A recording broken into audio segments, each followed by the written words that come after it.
A very good morning, students. Our next topic is infinite product. Infinite product defines that if Zn is a sequence of complex number and Z is equals to limit of n approaches to infinity, product of the number of the type Zk where k varying from 1 to n exists, then Z is called the infinite product of the number Zn and it can be represented as Z is equals to product of n varying from 1 to infinity Zn. ठीक है students, कि अगर हमारे पास z इस form में expressed होता है then we can write that कि z is called as a infinite product of the number zn. It is convenient to write a factor of the infinite product as 1 plus Zn instead of Zn. Thus, the product is usually written as product of n varying from 1 to infinity 1 plus Zn. Means हम z को इस form में भी express कर सकते हैं. That is z is equals to product of n varying from 1 to infinity 1 plus Zn. ठीक है students. Next is convergence of infinite product. Convergence है तो obviously z is equals to product of n varying from 1 to infinity Zn में से हम एक sequence consider करेंगे of the partial product of infinite product और उस सीक्वेंस को हम डिफाइन कर देंगे लेट इट बी Pn. तो फिर हम कहेंगे the sequence Pn is said to be convergent to P if limit of n approaches to infinity Pn is equals to P. जहाँ पर हमने सीक्वेंस Pn क्या ली है, the sequence of partial product of infinite. So that is Pn is equals to product of n varying k varying from 1 to n zk type. ठीक है students. Now let us see here.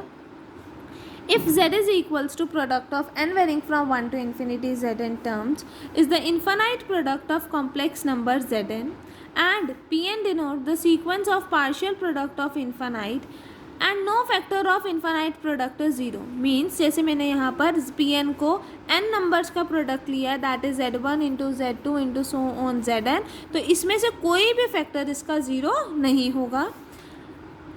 Then we say that the product n varying from 1 to infinity Zn is said to be convergence to a non zero finite number say P if Pn sequence Pn is convergent to P. That is limit of n approaches to infinity Pn is equals to P.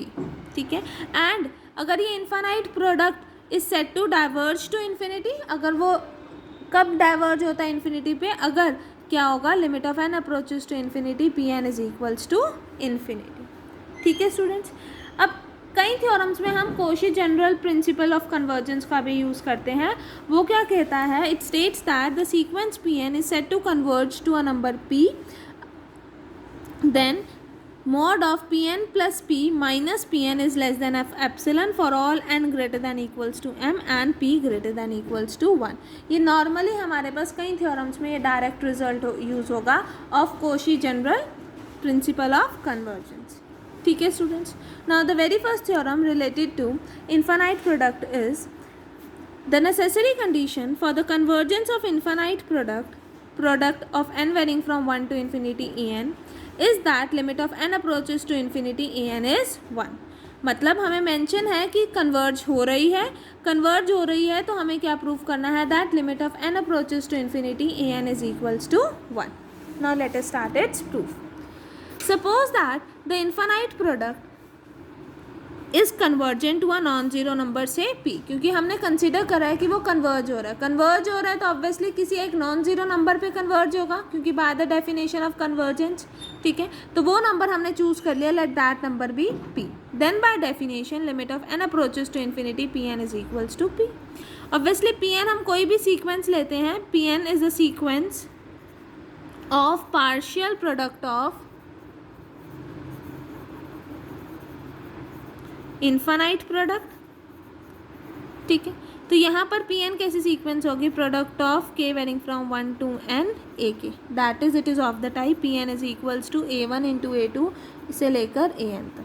ठीक है, तो यही mention करा. Now Pn is equals to a1 into a2 से लेकर an तक and also by the definition limit of n approaches to infinity Pn is equals to P.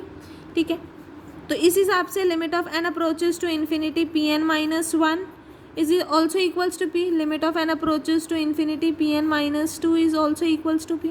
तो इसी का यूज़ करेंगे. क्यों यूज़ करेंगे, क्योंकि हमें an चाहिए ना.